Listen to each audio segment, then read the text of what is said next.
एक बार गौतम बुद्ध अपने शिष्यों के साथ एक गांव की तरफ जा रहे थे। तभी उन्होंने देखा कि एक युवक बेहद गुस्से में। गौतम बुद्ध की कहानी से आप सीखेंगे कि आप अपने जीवन में हर परिस्थिति का कैसे सामना कर सकते हैं। आप अपने मन को शांत कर सकते हैं। इस गौतम बुद्ध की कहानी से दोस्तों, हमारे जीवन में मन के बिना कुछ सलाह विचार नहीं कर सकते, इसलिए मन को शांत रखना बहुत जरूरी है। एक बार गौतम बुद्ध अपने शिष्यों के साथ एक गांव की तरफ जा रहे थे।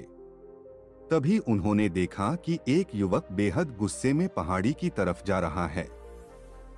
बुद्ध उसे देखते ही समझ गए कि या तो यह किसी की हत्या करने जा रहा है या फिर खुद आत्महत्या करने। वो युवक जैसे ही पहाड़ी से कूदने जा रहा था, गौतम बुद्ध ने तुरंत उसका हाथ पकड़कर उसे खींच लिया। यह देख उस युवक ने कहा, आप मेरा हाथ छोड़ दे, मेरा जीवन है, मैं जो चाहे इसके साथ करूं। आप मुझे मत रोकना। गौतम बुद्ध ने कहा, ठीक है, तुम चाहो तो दोबारा से कूद जाना, लेकिन पहले 10 मिनट रुक जाओ। 10 से 12 बार लंबी सांसें लो और अपनी हथेलियों को खोल दो, उसके बाद ही मैं तुम्हें दोबारा आत्महत्या करने दूंगा। उससे पहले नहीं। युवक बोला, आप मुझे बेकार ही इतना परेशान कर रहे हैं।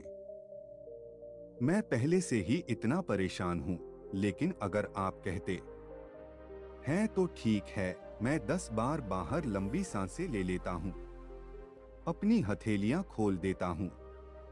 उसके बाद आप मुझे आत्महत्या करने से नहीं रोकेंगे। हमारी बुद्धि उस वक्त काम करना बंद कर देती है। उस युवक ने अपनी आंखें बंद की, 10 बार लंबी सांसें ली, अपनी हथेलियों को खोला और फिर धीरे धीरे अपनी आंखें खोली। फिर महात्मा बुद्ध ने कहा कि ठीक है, अब तुम जा सकते हो। वह युवक पहाड़ी की तरफ गया। उसने जैसे ही कदम आगे बढ़ाए, पहाड़ी के नीचे देखा। वह देखते ही पीछे हट गया और वापस जाकर बुद्ध से बोला, आप कौन हैं?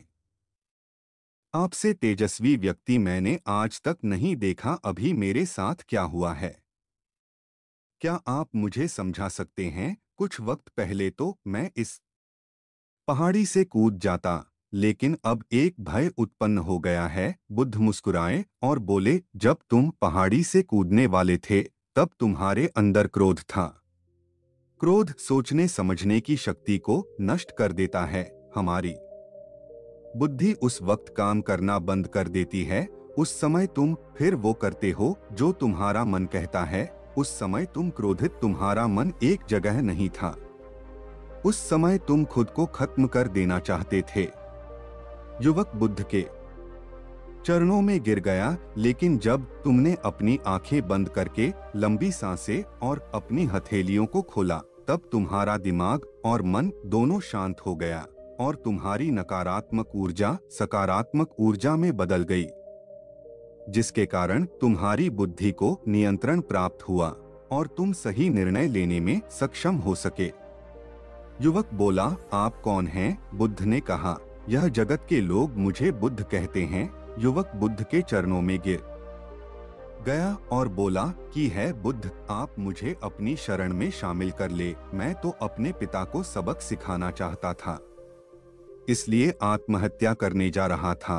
बुद्ध ने कहा कि आत्महत्या करके कोई इस शरीर के साथ कुछ भी नहीं कर सकता।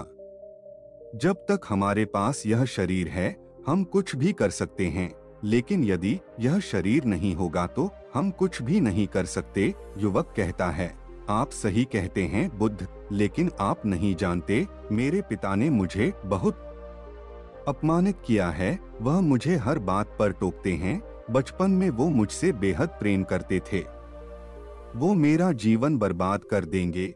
गौतम बुद्ध की कहानियां। उसके बाद उन्होंने मुझे शिक्षा प्राप्त करने के लिए गुरुकुल भेज दिया। मैं हमेशा सोचता था कि मैं गहन अध्ययन करके उनका नाम रोशन करूंगा और मेरे पिता यह सब देखकर बहुत खुश होंगे। जब मैं शिक्षा पूरी करके वापस आया तब मैंने अपने पिता को बताया कि मैंने सारे शास्त्र, वेद, उपनिषद कंठस्थ कर लिए हैं और मुझसे बड़ा ज्ञानी कोई नहीं है। तब वो खुश होने की जगह मुझसे कहते हैं कि अपने आप को ज्यादा ज्ञानी होने के भ्रम में मत डालो, ना ही खुद में अहंकार ला।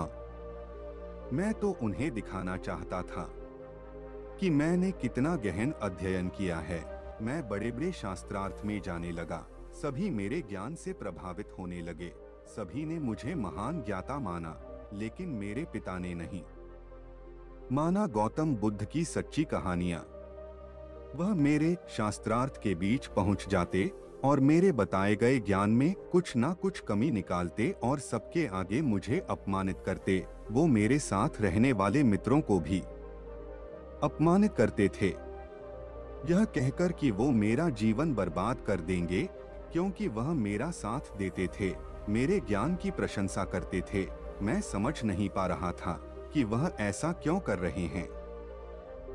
बुद्ध मुस्कुराए और बोले, तब मेरे मित्रों ने मुझसे कहा, क्योंकि वो मेरे जितना ज्ञान अर्जित नहीं कर पाए इसलिए वो मुझसे ईर्ष्या करते हैं। एक दिन मेरी उपाधियों के कारण मेरे मित्रों ने मुझे मदिरापान कराया। यह बात मेरे पिताजी को पता चल गई। वो ढूंढते ढूंढते वहां पहुंच गए और मुझे वहां सबके सामने थप्पड़ मार दिया। मुझे बहुत अपमानित महसूस हुआ। तब मैंने यह तय किया कि मुझे मेरे पिताजी को सबक सिखाना है और मैं यहाँ आत्महत्या करने आ गया, क्योंकि एक पिता के लिए इससे बड़ा सबक क्या होगा। जब वह अपने बेटे की अर्थी को उठाएंगे तब उन्हें एहसास होगा कि उन्होंने क्या गलती की है। गौतम बुद्ध जी की कहानियां। बुद्ध मुस्कुराए और बोले, मुझे एक बताओ, जो ज्ञान तुम्हें आत्महत्या करने के लिए प्रेरित करें, तो वो ज्ञान किस काम का, वो कहां से अच्छा हुआ, जो तुम्हें एक गलत काम को करने से नहीं रोक पा रहा। युवक ने कहा, आप सही कहते हैं बुद्ध, अब मैं खुद अज्ञानी सा महसूस कर रहा हूँ। आप मुझे अपनी शरण में ले, मैं आपसे ज्ञान प्राप्त करना चाहता हूँ। युवक 4 दिनों तक बुद्ध के पास रहा। बुद्ध ने कहा, तुम मेरे साथ 4 दिनों तक रहना और उसके बाद अपने पिताजी के पास जाना। अपने पिता के घर तुम मध्यरात्रि के बाद जाना और बिना किसी हलचल के चुपचाप भीतर जाना, तब तुम्हें जीवन का सबसे पहला ज्ञान मिलेगा। वो युवक 4 दिनों तक बुद्ध के पास रहा और उसके अगले दिन पिता के पास चला गया। जब मध्यरात्रि वो अपने घर पहुंचा तो उसने देखा कि उसकी माताजी बिस्तर पर बहुत बीमार पड़ी है और युवक के पिता से कहती हैं कि तुम्हारी सख्ती के कारण आज मेरा बेटा मुझसे दूर है। अगर तुम इतने सख्त नहीं होते तो आज घर छोड़कर नहीं जाता।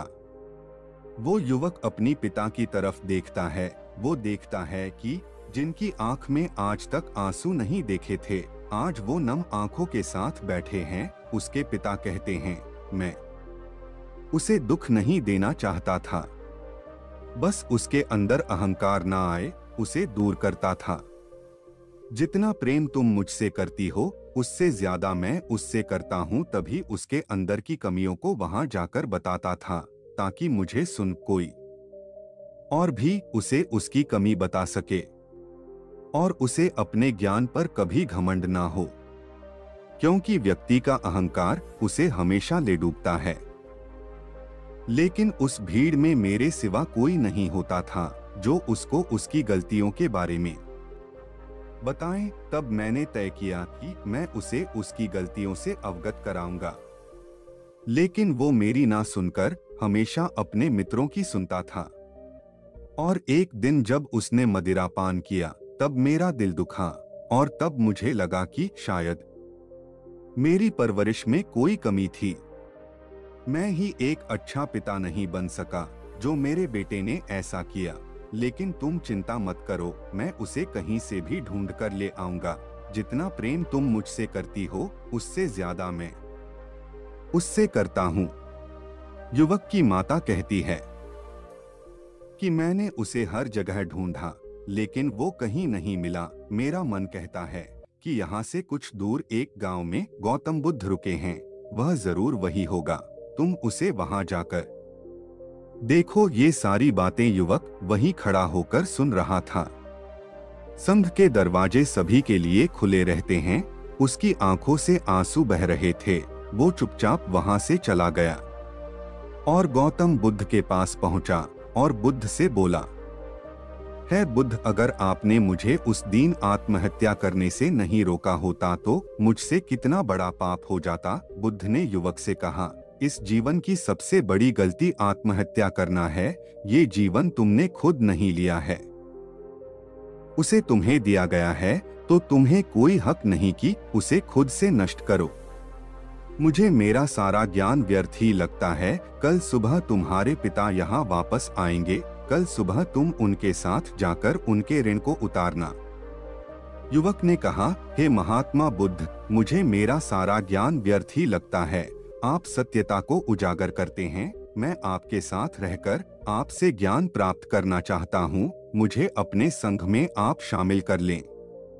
बुद्ध ने कहा, कल सुबह जब तुम्हारे पिता आएंगे तब तुम उनसे बातचीत करना और उनसे आज्ञा लेना, और तब तुम्हें लगे कि तुम्हें ज्ञान प्राप्ति की जरूरत है तो संघ के दरवाजे सभी के लिए खुले रहते हैं।